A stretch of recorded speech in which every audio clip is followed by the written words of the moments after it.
Hello, true believers. We are back with new comic book reviews, and I have returned with Hickman's X-Men #7, and that's also brought to you by artist Francis Huesback. And okay, we start off the issue with Melody Guthrie, and she is one of those mutants that lost her powers apparently permanently due to the Scarlet Witch doing her House of M No More Mutants attack. And there was, I think, 1 million mutants across the world who had lost their powers and still haven't recovered them. Which, by the way, it's kind of nice when you see, I believe, Exodus having this campfire session with some kids and basically telling them how awful and evil Scarlet Witch is, and she sucks, and we hate her, and this is what she did. And the best way to fix that is this thing that we're doing called the Crucible. And Crucibles are always fun things, right? Anybody who knows your literature will tell you that. Anyway, she wakes up on the day of it happening, and everybody's kind of nervous.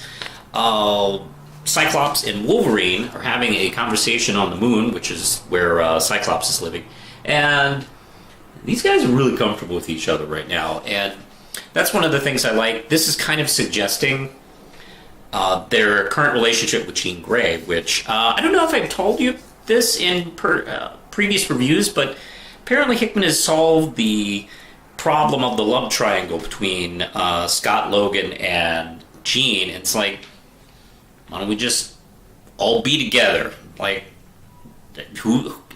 what's stopping us? And it's actually made everybody pretty cool with each other right now. I know, of course, this is comic books, so that won't last forever, but I don't know, it's kind of nice. Especially after the last, 10, 15, 20 years of them being at each other's throats. Them kind of respecting each other and being pretty chill with each other is kind of nice. All it took was hooking up with the same woman. So they're having issues with what's going on without us being informed directly on what it is. And Logan tells him, like, hey, why don't you talk to, like, Nightcrawler about it? And he also, like, shares these issues. So finally we get to see what the heck the Crucible is all about. And Apocalypse is there. And Melody has to fight him without her powers. And he tells her she has to come and, come get it and, bring swords and fight. And he keeps telling her, you have to keep fighting, and she keeps on until he finally kills her. That's when she's resurrected through their new system of the Krakoa Island resurrecting everybody, and she has her powers again. So that's kind of their way of solving this issue, is killing them and bringing them back, because it is kind of a reboot for their bodies. And at the same time, Nightcrawler's thinking, maybe I could create a religion for mutants.